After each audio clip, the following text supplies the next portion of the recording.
Hey everybody, welcome to Pop Culture Philosophers. I'm Rockin' Robbie Billups, and it's time for the weekly comic book review.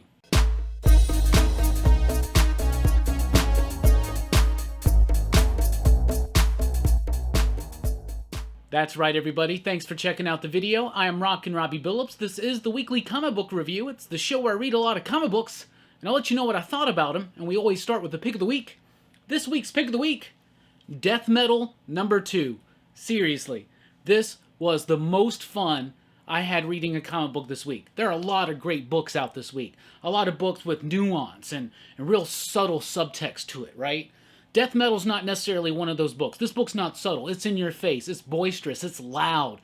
It's obnoxious at times. And I love every single panel of it. From the very first page, it just had me rolling in tears to some really wow, crazy moments and to a big game-changing moment in the story that Snyder's been building up to. Holy cow, this blew me away.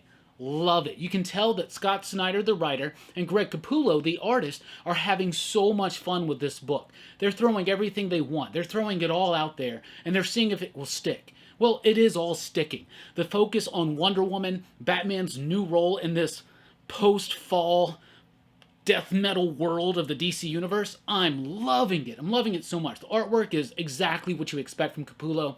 The coloring is beautiful. The inking is spot on. But the writing just, this book feels so much fun. It is absurd. It is ridiculous. And it's not going to be for everybody, but I love it. I've loved what Snyder's been doing since Metal, all the way through Justice League and into Death Metal. Y'all, if you've been paying attention to the direction of the DC Universe and where they're going, you need to check out this issue. Some major stuff happens here. I loved it. I thought it was absolutely amazing. Probably even bigger and more jaw-dropping than issue number 1, which blew me away. A lot starts becoming a little bit more understandable, but some crazy wild things happen. I'm not going to spoil them, obviously, but I can't wait till we can openly talk about this. I want to talk to somebody about this book, like right now. Oh my goodness. Death Metal number 2, pick of the week. Loved it. Also, the David Finch Aquaman cover, my man. There you go. From DC Black Label, we have Strange Adventures number 3, the third of 12 issues, in the Tom King, Mitch Gerads, and Doc Shaner story. I'm really liking this so far. 3 issues in, you kind of get the formula, the structure, what Tom King's doing. So basically, Adam Strange is a war hero on Rann, and then he comes to Earth, comes back after like defeating this like invading force or something, and he's celebrated as a hero. And then some accusations come out that maybe he's more of a war criminal. And so he asked the Justice League to send in someone that can help prove his innocence. So they send in Michael Holt, Mr. Terrific. And he's not there to prove his innocence. He's there to investigate him. And you're starting to deal with the ramifications of that. And Alana, the wife of Adam Strange, she gets a big spotlight in this issue, and I love it. Mitch Gerads, Doc Shaner, both doing the artwork in this, in the Rann-centric story that takes place before the main story. That's the Shaner stuff, and Gerads does the more modern stuff. 2 completely different styles, but they flow and meld so well together in this book, and it's absolutely fantastic. The coloring, the line work, the pacing, the script, everything about this book is good. Tom King soars and shines when he gets to work on C, B, D list heroes in a short form limited series. Strange Adventures, 3 issues in. I am sold, and I'm going to be down for the duration of this run. Strange Adventures number 3, out this week. We continue our journey to the Joker War with Nightwing number 72. And if you pick up this book because of the tie-in to Joker War and the fact that Punchline's on the cover, as you're reading it, I will assure you, don't worry, she does show up. Punchline is in this book, and she does fight with Rick Grayson. A pretty cool, interesting development. All this Rick Grayson stuff, who cares? I have not cared about this stuff since they got into this whole, oh, he forgot who he was, he's Rick Grayson now, he's not Dick Grayson, and now it's all, Joker's coming around, and he's kind of using that to his advantage. That's intriguing to me, and makes reading Nightwing a little bit worthwhile. However, they're still dealing with so much of that Rick Grayson stuff that I just don't care. However, I see this as what's going to solidify the future direction of Nightwing, at least for a little bit. This character just can't have a consistent direction on his title for more than 6 months to a year these days. But Nightwing number 72 was decent. It was okay. It's not going to change your life. It wasn't as good as the Detective Comics Journey to Joker War tie-in, but it was okay. But still, too much of this annoying-ass previous Nightwing stuff. Like, who cares? Superman's pal, Jimmy Olsen, number 12. This is the final issue of what I have considered to be one of the most underappreciated and underrated DC books of the last year, and it absolutely nails the ending. This was perfection. I've loved this book so much.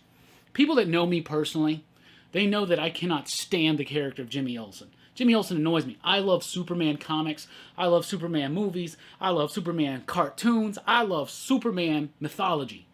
But Jimmy Olsen's like the one part I just never liked. Never liked it. Man, this book is awesome.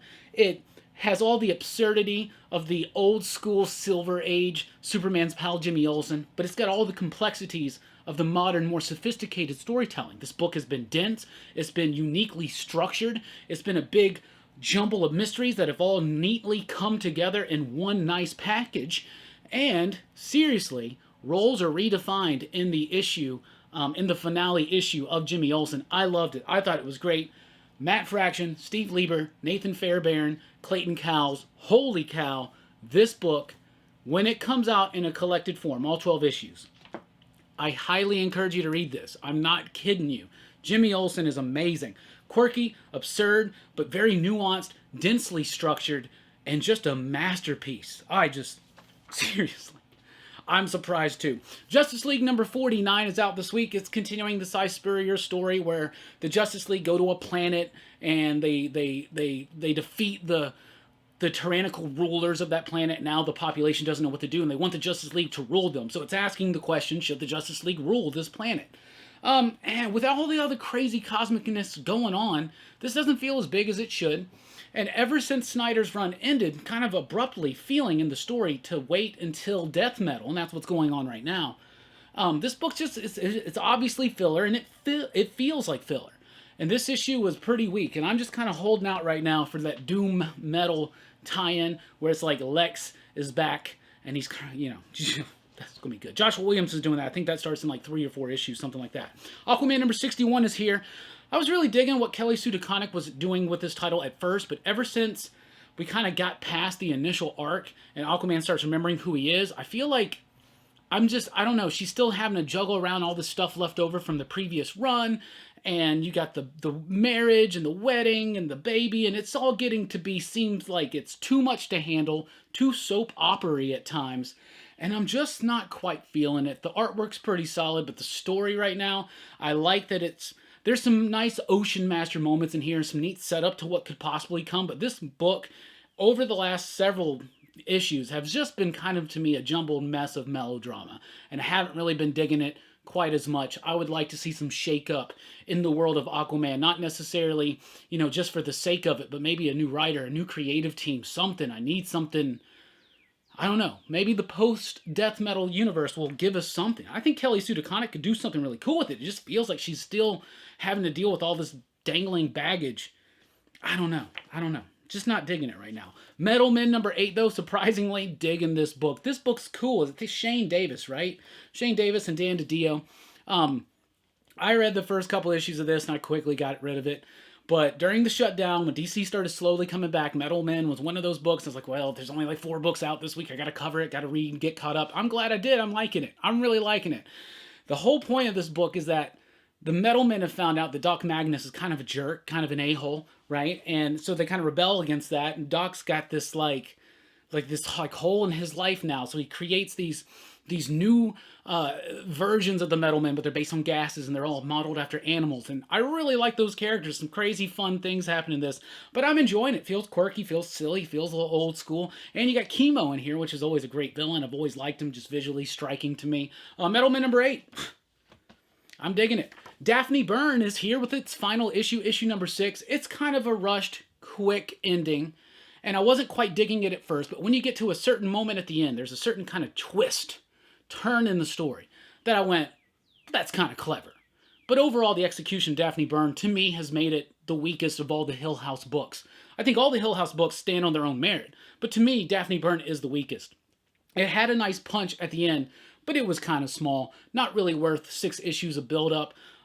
This probably would have been a better, like, 8-page, 10-page story, maybe a little too spread out. Kelly Jones's artwork at times looks utterly creepy and awesome and atmospheric. And then at other times it kind of looks rushed and silly and kind of mediocre. So Daphne Byrne to me has been a little up and down, a little inconsistent. To me, the weakest of the Hill House books, but a reread is definitely on the horizon. Maybe we'll be revisiting them sometime around Halloween or something. But Daphne Byrne number 6 was decent ending, but not incredibly solid. Let's jump over to Marvel. They finally released Empyre number 1. The event that really nobody cares about. We've been kind of arguing about it, and not arguing about it, but just kind of bitching about it. You know, just being like, what, Empyre? Who cares, right? I'll tell you this. I didn't necessarily care for Empyre. I thought the Empyre Avengers number 0 was cool. I thought the Fantastic Four one was kind of weak. I like the idea the Kree and the Skrull now are united, and they're now coming towards Earth, and you're going to have the Fantastic Four and the Avengers kind of split in the middle of that, and it's interesting, right? I like the idea of it, but it never felt like it happened organically. Y'all, I see the purpose of the plan now after reading issue number 1 in its entirety. When I got to the end of this, I was like, okay, I'm pretty on board with Empyre. This was a very well done first issue. It surprised me at the end. I should have seen what happened come a little bit more. I've sensed something, but I didn't quite get the scope of what this book is actually going to be. So I was very impressed with the first issue of this. Very, very impressed. I thought it was pretty solid. So I would say that if you're interested, this is definitely going to be one of those ones that I would only probably encourage you to read the main series. But I liked this first issue. I thought it was pretty freaking solid. It had some nice moments in it. The characterizations were right, and it flowed great, and it had some really nice twists and turns. I thought it was pretty freaking solid. Big surprise there. Wasn't even expecting that I would want this book to have... not even thinking that I would like this book, much less want to get 2 covers. Look at that Cho cover. Michael Cho. It's amazing. The free Comic Book Day X-Men issue is in shops this week, so your shop should have it. It will be free, and it is to preview the upcoming future of the... I almost said the DC Universe. Of the X-Men universe, right? So it's Jonathan Hickman, Teenie Howard doing half of this issue, and the half of the issue that they do is kind of like a tease into Ten of Swords and what's going to happen. It's got some clues, it's got some hints, and you're going to be able to read them and be like, oh man, and it feels epic and it's cool, and Pepe Larraz does the artwork. That's really cool. The second story in here, which is Tom Taylor, so we figured it was Tom Taylor doing an X-Men-centric story, maybe Moira X, that's kind of what the rumors are saying. I'm going to tell you this, nobody was prepared for what this Tom Taylor thing's going to be. Once this news breaks and everybody knows more about it, we'll talk more freely about it on this channel, but I'm going to say this, the second half of this was pretty interesting and teases a new Tom Taylor Marvel series that I think is going to be pretty groovy. Speaking of X-Men, giant-sized X-Men Magneto, the one-shot, is finally here. Written by Jonathan Hickman with artwork by Ramon Perez. This is a pretty interesting issue. I like it. It's a spotlight, a little bit of sorts on Magneto, but not too much into the character. But it does have an incident that happens involving an island and someone wanting to acquire a certain island from a certain other character, and Magneto gets thrown in the middle of it, and altogether I found it to be an interesting story, but there's definitely some setup in these pages, because we know how Hickman does this. Right now he's still laying all these seeds, all these Krakoan seeds out there, and it's about to just... I mean, who knows the long-term plan, but how long that's going to be coming. But right now, I still feel like he's just laying seeds, and they're just now starting to blossom. There's some seeds laid in this. I really liked it, thought it was great. The artwork, it's okay. It could be a little bit better, a little sloppy at times. Originally, it was supposed to be Ben Oliver who did this cover. However, because of time constraints, they gave it to Ramon Perez, and it's okay. I think with Ben Oliver on the penciling, maybe that would have been a little bit more sleeker, a little bit more cool, but the characterizations and the characters involved in this book, I really did like. Thought it was solid. If you're liking the Hickman X-Men stuff, definitely recommend that you check that out. Venom number 26 is here with that virus cover. Look at that. That's really, really kind of badass. Donny Cates, Juan Coelho, I think. Coelho? Ivan Coelho, my bad. This starts Venom Beyond. The Maker's back. Virus is back, obviously. You got Eddie Brock. You got Dylan. We're in the lull before null. I just came up with that. The lull before null. But Donny Cates isn't making it lull-like. Seriously. This was a very exciting issue. Has some great character moments between Dylan and Eddie. Has some great moments involving the Maker and Virus. And a really great setup into what Venom Beyond is actually going to be about. And some interesting developments. But I liked it. Thought it was really, really cool. Like I said, we are in the lull before null. But he still has some things to address and wrap up. And this seems pretty exciting. And now the big mystery is going to be who's Virus? What's going on with that? And we shall see. But it's a mystery that a lot of people are going to be interested in, and the hype on this book's only going to build as the closer we get to the King in Black when Null arrives in December. So Venom number 26, pretty solid. Liked it a lot. Wolverine 2020, yeah, I know. I said I was done with these Iron Man 2020 tie-ins, and I kind of really am, but I wanted to check this one out because this is Albert, the cyborg Wolverine. I loved this character in the early 90s. Larry Hama came in to do this 2-issue series. It's okay. It was nice to see the character back, and I can't remember her name, but the little girl robot too. So it was cool to see those characters back, kind of threw me back in nostalgic ways, but the story was okay. It was interesting. Not super tied into Iron Man 2020, so that was pretty dope. In fact, not really tied in at all, which is weird. The artwork, though, the artwork was really sloppy and felt very rushed and below mediocre, in my opinion. So Wolverine number 1. If you're like the most hardcore Albert fan out there, then maybe pick that up. Avengers number 34 is here, continuing the Age of Khonshu, part 2. So in the last issue, Moon Knight basically just kicks the Avengers' ass and steals their weapons. Seriously, he takes Mjolnir. He's got the Spirit of Vengeance now. It's absolutely crazy. Crazy. In this issue, you get some explanation as to why this is happening. So it's a bit exposition-y, but it actually is a nice flowed comic book. It has some nice stuff into it. The mysteries that are being revealed are interesting, they're compelling, and you're starting to see how it is tying into the larger tapestry and what exactly maybe Jason Aaron's trying to build up to. This book has been inconsistent. It's been jumpy. It hasn't been the best Avengers book, the best Avengers run out there. It's cool. I like the characters. It's got some great moments, including the Age of Khonshu story, which has been pretty dope so far. But overall, I keep losing interest in the Avengers, but then they do something like this that is pretty interesting. I like the idea of the totems, these ageless powers in the Marvel Universe, like the Iron Fist and the Sorcerer Supreme, the Black Panther and the Starbrand, and that's interesting, and that's what Moon Knight's going after, and you're starting to see how it could be tied into the larger thing, and then knowing what's been going on, maybe it hasn't been as disconnected and inconsistent as the story would let us presume, but maybe there is more of a tapestry. It just wasn't quite going in the direction I thought it was. I don't know. Avengers number 34, though, was a pretty solid issue. It's not going to blow you away as much as 33, but some really cool explanation and setup onto what's coming in this story. Fantastic Four number 21 is here, and if you're reading Empyre, this is a great tie-in to it. There's a moment in Empyre where Reed and Sue and the rest of the Four send Val and Franklin off, and this follows Val and Franklin. So I like it when the event tie-ins kind of do something like that. Obviously, Dan Slott's one of the co-writers on Empyre. He is the writer on Fantastic Four, so he has a little bit more leeway in actually making the story connect a little bit better. But Franklin and Val are going to need help, so they send out the call. And who answers it? Y'all, we're getting that new Fantastic Four from the 90s back, and that's super cool. I'm talking about Spidey and Wolverine, and on the next covers, Ghost Rider and Hulk.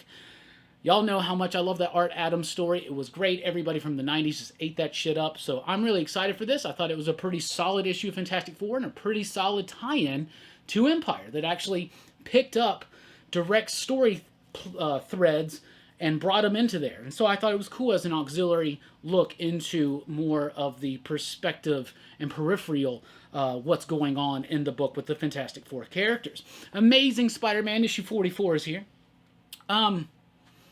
What happened in this issue? Oh yeah, this issue's weird. It's got Sin Eater in it, but it's also got Kindred in it, and it's kind of like a dream sequence. It was kind of hard to follow. Didn't quite get it. I know that we're not really digging Nick Spencer's Spider-Man, but just get to this damn Kindred stuff and just wrap it up. Oh my goodness. I'm so tired of this. And then you get an issue like this, you're like, okay, so these supposed to be clues or something? Just get to it. And that's my biggest problem with Nick Spencer's superhero writing sometimes. Is like, yo, dude, just get to it. Just get to it. Like, I know we joke that Null's been coming for a long time, right? Yeah, but Donnie's kept that book exciting and exhilarating. Even in issue number 26, The Lull Before Null. Y'all, I came up with that tonight, so I'm just going to keep rolling with that. Trust me, you ain't heard the last of that. Nick Spencer, though, just can't make an exciting book to kind of keep the mystery. Even if the mystery's on the back burner, it's just not exciting enough on the front burner to get me completely invested. And this book's kind of once again wearing thin on me. Has good issues here and there, but this one ain't one of those. So I'm still just not really digging Spider-Man. Spider-Woman number 2 is here. Man, I really couldn't remember what happened in issue number 1. Had to read a synopsis, and all that stuff. And I wasn't that impressed with issue number 1, but sure, why not? Let's check out issue number 2. Didn't like it. Didn't really like it at all. It feels generic. It feels mediocre. It feels average, a little bit below average, and it's just nothing to get me that excited about this character. The only time in my life I've really been a big fan of this Spider-Woman character has been in those early New Avengers days when Bendis was working on the character and kind of, getting me interested in it. But ever since, it's okay. She's not a bad character. The book's not bad, but it's just not memorable. And it's in order to get me, if you want to get me interested in Spider-Woman, it's got to be something good. It's got to be big. I got to really sink my teeth into it. This is just kind of an average superhero comic book, mainstream superhero comic book that's just kind of okay. It's just kind of okay. And the new suit just it's not quite working for me yet. It needs something to balance out the red on the top with the red on the bottom. I don't know. That's just me. I didn't really dig the Spider books this week. Immortal Hulk number 35. I didn't like this issue. I thought the art was incredibly weak on this issue. It's trying to, once again, explain a lot about maybe they're just assuming that since the shutdown, we don't remember what's been going on. But, it just seems to kind of retread and re-explain some things. And it's got this weird moment where, Hulk's doing PR. I don't know. I didn't really like this one that much. I have been liking the Immortal Hulk. Not as quite as much as other people were liking it at one point. But I'm not hating it as much as other people are hating it now. I think it's okay. I think it's solid. This book, this issue, is really weak. It's a big letdown because issue number 34, which focused on the leader, that was such a solid issue. This one, really weak with some really weak artwork, at least in my opinion. Immortal Hulk number 35. Guardians of the Galaxy issue number 4. Al Ewing's 4th issue of Guardians of the Galaxy. This is what's been happening with me on this book. When I first start reading this, I go, yeah, I'm just not interested in this book. I'm going to have to drop it. But then by the time I get to the end of the issue, I'm like, no, that was actually pretty good. It surprises me every single issue. First of all, Juan Cabal's artwork is great, and there's some great there's some great execution on composition and layouts in this book from Juan Cabal. And Al Ewing's actually telling a good story. Characters I don't necessarily care about that much, but the way the story is structured and the way it works is so great. However, I am a huge fan of Marvel Boy. The character was created by Grant Morrison. And there's a Marvel Boy action scene in here that took me back to those early Marvel Knights days when Grant Morrison was briefly working at Marvel. Seriously, loved it. And it kept me intrigued in this issue. And then when I got to the end, I'm like, yeah, I think I'm going to have to keep reading this one. I am liking it. But it's a weird one because I don't remember liking it when I'm not reading it. While I'm reading it, I'm exhilarated. Is that weird? It's a weird thing. A book that you don't think about unless you're reading it. But when you're reading it, you're really liking it. But when you're not reading it, you're not thinking about it. It's weird. It's really weird. Guardians of the Galaxy number 4. Captain Marvel number 17 is here, a one-and-done, one-shot story. It's game night at Carol Danvers' house, and of course Miss Marvel's there. So the game night to the rest of them, Wolverine included, that means poker. She doesn't play poker, so they go to do an escape room, and of course it's a literal escape death room, or something like that. It's an interesting, fun little side story. You see these splattered throughout superhero comic books throughout the decades, and so it's a nice little story, setting up what's to come, which is going to be a tie-in to Empyre. Captain Marvel number 17, though, it's just okay. Just okay.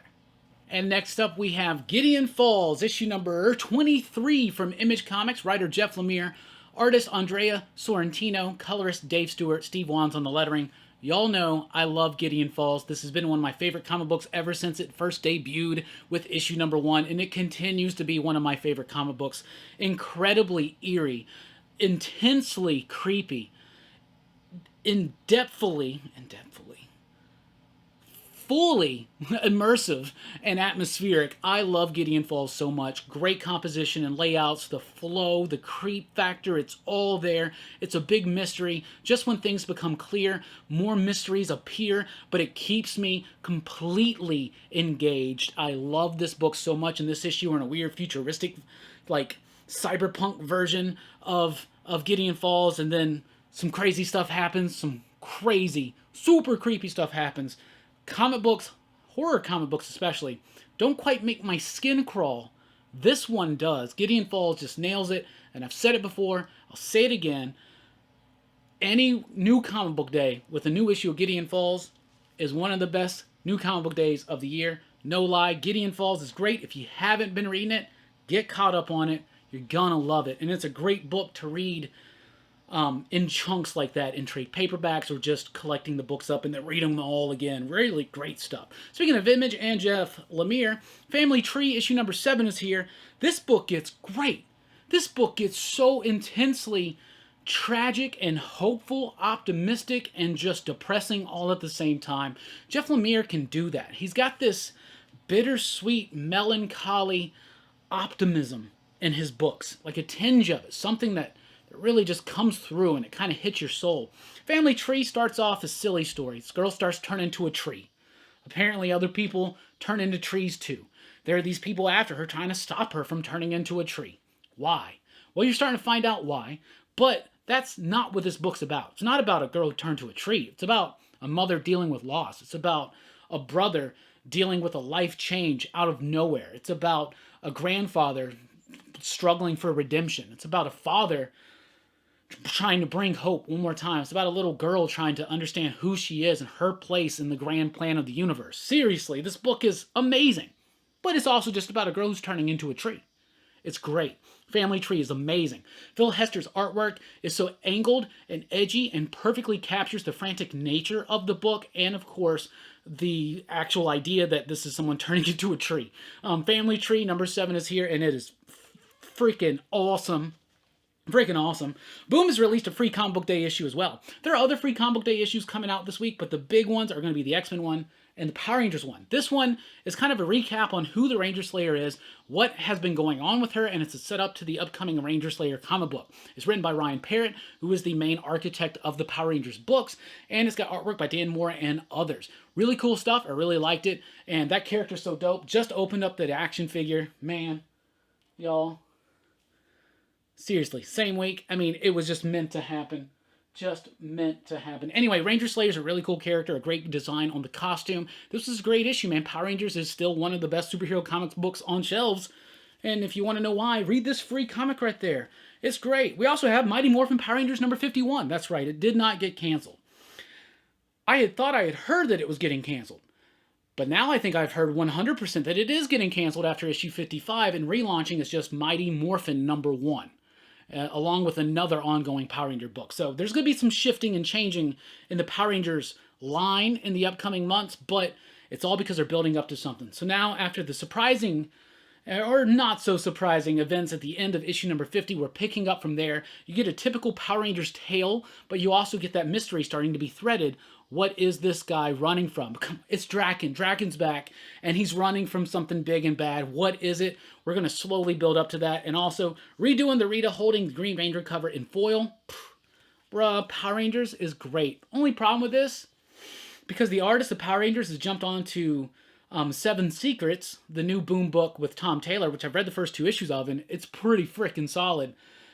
It's a different artist. The artist is not quite as dynamic, not quite put together. The composition, the panel design, it's not quite as good as it was before. So we'll see. Maybe we'll shake out, and knowing that this is about to wrap up and relaunch as Mighty Morphin number 1 with no Power Rangers in the title. That's weird. But anyway, knowing that, this is probably just a placeholder artist, but the story's pretty dope. Really did like it. Once in Future number 9, my bad. Once in Future number 9, y'all, it's a great new comic book day.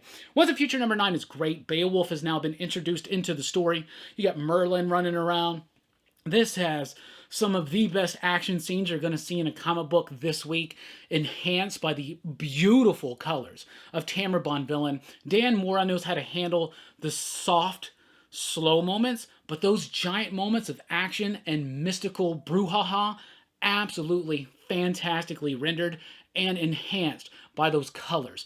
Absolutely love this book. Artistically, it is flawless. Story-wise, it is fun. It feels like the Stephen Sommers Mummy movies. It feels like Indiana Jones, all kind of crossed up with Arthurian lore, and now Beowulf in the mix. And you know where Beowulf goes? Others can't be far behind. Once and Future number 9 was dope as hell. Loved it. Red Mother number 6 is here. Got the cool white variant or whatever, but I really like that. It pops. That pops. Pops more than the regular cover for me. Anyway, Red Mother number 6. I've heard people criticize this book for being too slow of a burn. Well, I don't think this book's going to change your mind, but I really like this book because it's a horror book. It's about this woman who lost her eye in an attack, and now she's kind of being plagued by this thing called the Red Mother, or some kind of mysterious creature. She has confronted it. She thinks that she's defeated it. So now she's like a woman who has embraced her trauma, who has defeated it. Now she's trying to go forward and live her life.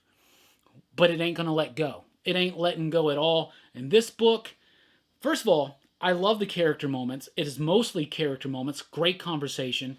The dialogue is splendid and absolutely perfect. Perfection. It's perfect. Really good stuff there. And then it starts building into some creepy stuff again. And when you get to the end of this one, I'm like, yo, no, run, get out of there. Red Mother, number 6, I absolutely loved it. I'm loving the artwork. Jeremy Hahn, Danny Luckert, I absolutely love this book. 6 issues in, I am more than sold. More than sold. We got a couple Scout comics. First of all, It Eats What Feeds It, number 1. This book was pretty interesting. It's got a simple story. It's got a kind of almost a cliche story. There's this woman, there's like a beautiful woman that puts out this ad. She needs like a handy person to come and live and take care of things at her house.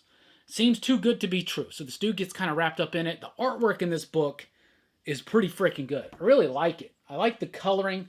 It's got this like, I don't know. It's almost like a translucenty, like ethereal type flow to it, especially with the coloring. So I like the artwork. The story's pretty decent, but I really like the artwork. And then when I got to the end of it, I got to say I enjoyed this comic book. Now, Jonathan Strickland did an advanced review of this on our website, popculturephilosophers.com. You can read his thoughts over there for a little bit more in-depth analysis on the book, but I really liked it. I thought the writing was solid, and I thought the artwork was fantastic, and that coloring, it makes it so ethereal and mythic. I absolutely loved it. It's a great horror book, a great setup to what's to come, and a bit cliche at times, but maybe they'll play on those notions of cliche and see what happens in the next coming issues. But I really liked it. It Eats What Feeds It, number 1 from Scout Comics, out this week. Also, we have Murder Hobo, Broken, Beaten, and Buggered, number 1. This book is wild, and it's got some humorous moments, but for me, for the most part, it's kind of just all over the place and never really quite comes together and isn't cohesive enough to keep my interest. It has some funny moments. I think if you're more into things like D&D and RPGs and stuff like that, I think there are more references to that. Maybe you'll be into it a little bit more. I think Murder Hobo's even a reference to like a character in a D&D campaign or something that doesn't have a faction, just goes around messing stuff up. I don't know. This book was interesting, but it got really weird and quirky and just, I don't know. It had some funny bits, but overall it just didn't come together as a cohesive unit for me. Undone by Blood number 4, however, or The Shadow of a Wanted Man. I love this book. It's a Western set in the 70s, but at the same time, you got this woman, right, in the 70s I think it's set, and her family's been murdered. Now she goes back to this town, and because they've never been caught, the murderers, never been caught, she's out for revenge in a typical Western way, albeit a little bit more modernized. She's also reading a book, and the book is a more classic Western, and the stories kind of reflect each other within their theme. And I'm loving this book. Sammy Cavella's artwork is astounding. Jason Werdy's colors are glorious. Hassan Otsman's El How's lettering is a revelation. And Lonnie Nadler and Zach Thompson are really crafting a great story. In fact, they're crafting 2 great stories that share subtext and really help elevate this out from just being a typical, more neo-noir Western into being something truly unique and special, and I love it. Undone by Blood number 4, magnifique. Loved it. Year Zero number 3 is here. Really liked this issue. After issue number 2, I was like, okay, I get this. I love the idea. I love the execution. Where are we going? Where are we going to go? How can you make this more appealing? Well, in issue 3, skip forward a little bit. just skip forward a little bit. Now you see these characters in the roles that they adapt. So you don't get to see how they journey there, but you get just enough information from issues 1 and 2 to understand what's happening in issue number 3. And the stories are starting to ramp up. I'm enjoying it. You're getting the tale of a zombie apocalypse, a zombie outbreak, from 4 different perspectives. Actually 5, because now they're starting to tell us a little bit more about this mysterious dude in the ice and how that's related to it. Really loving this book. The artwork is great. Nice textured, detailed backgrounds. Great clean line work. The color palette for each scene, absolutely perfection. I absolutely love this book. Year 0, number 3, Benjamin Percy, Ramon Rosanas, and Lee Lowridge. Loved it. Loving it. AWA is very impressive right now, including Red Border number 3. The book in the first issue, I just thought it was okay. It's about some border crossers. Some Mexicans are trying to get into the United States, and they wind up in the middle of this, like, big gun battle, right? And all these people get shot. So they wind up being saved by this family. But something creepy is going on. It's like this is the Texas Chainsaw Massacre. So this is a really intense book that went in a direction I wasn't quite expecting it to at the end of issue number 2. And issue number 3 just runs right with it, and this starts becoming a great horror comic, and I'm loving it. Red Border number 3, artwork's pretty decent, but the story's there, the pacing on that story, the suspense, the tension is very well done. Red Border number 3 out this week, and it's also got a lot of twists and turns and surprises, and it's pretty sharp. Engineward number 1 from Vault Comics, I did an advanced review. Link right up there if you want to check that out for a little bit more in-depth on my thoughts. But Engineward number 1 is the start of a 12-issue series from Vault, and it's pretty interesting. It's about this world. So Earth has died out, and this is now ages later. Earth is now an ancient myth, as they say, and that's a great gatefold cover too. Just look at that. Really great stuff. I like the story. I think it's pretty solid. The basic idea is that these people are downtrodden and they're ruled by these 12 celestial beings. They're kind of like gods, or they think they're gods, and they're all represented by different signs of the zodiac. And for instance, in here, the people are dealing with a water shortage, and they're begging for water. It's been days since they've had water. Meanwhile, some of these celestial beings are just bathing in these giant pools and having orgies and all kinds of stuff, right? But Engineward number 1 is going to be a really cool sci-fi book. I have read issue number 2 as well, and I like the direction. Issue number 2 solidifies that direction a little bit better than issue number 1 does on its own, but I do like it. Like I said, though, check out that advanced review if you want to check out more of my thoughts. But Engineward number 1, pretty decent one out from Vault this week. There is also a variant cover right there that I thought was pretty cool. Now, the word of the godlike celestials is absolute, and they rule with brutal efficiency. When Joss, an Engineward, discovers and reactivates the head of an ancient golem, she finds that all is not as intended. So there's a mystery that's being developed. They really get into that in issue number 2. Heist, or How to Steal a Planet, number 6 is here. This is one of those Vault books that, it's the rare Vault book that I just can't get into. I'm just not digging it. I always find myself not knowing who these people are, not remembering what's been going on. So I think I'm just going to keep collecting it and then just sit down one day and read it in a big chunk and see if I can wrap my head around it that way. I know people that really like this book, but for me, this is probably one of the weakest Vault books I've ever read, at least in my opinion. And I usually hate saying that, but I got to be honest, you know how we do it. Heist number 6, I almost said Heist. Heist number 6 is out this week. Let's talk about this one. Snake Eyes Deadgame number 1. Rob Liefeld's going to save G.I. Joe. So this is a Snake Eyes miniseries called Deadgame, and it's got a story and artwork by Rob Liefeld. Now, he has somebody do the script for him, Chad Bowers. It's Rob Liefeld. It's Rob Liefeld, and it's not super bad. There are moments in there that you can pick out and be like, oh, look how silly that is. But you honestly, come on, everybody. You can pick out bad anatomy and things like that from all kinds of stylistic artists, including Jim Lee and Todd McFarlane and Eric Larson, which celebrates 250 issues of Savage Dragon. I don't read it. I picked one up, and it was really big, and I flipped through. I was like, I would be so lost and confused. I'm not even going to attempt it. But I did read this, because why not read the new Rob Liefeld G.I. Joe comic book? Especially Snake Eyes, fan favorite character. The story's okay. It's average. It's decent. It's interesting. The artwork is not bad. I hate the severe lack of backgrounds, but that's a Liefeld technique. If you're not going to have backgrounds and you want your colors to kind of lift that burden, let your colorist lift the burden, not just a couple of little splashes. Like, you got to lift it. Somebody should have got Jason Wordie to do this, for instance, or something like that. But anyway, if you're a fan of Liefeld's artwork, you'll like this. If you're not a fan of Liefeld's artwork, you're not going to like this. He draws a lot of feet in this one, though. I think he's trying to prove that he can do it. But there's some moments in here, though, that I think the art's pretty solid. There's some moments where I think it's pretty bad. Overall, this book didn't super excite me. The most exciting thing to me about it is that it's Rob Liefeld saving G.I. Joe. Anyway, that book's out.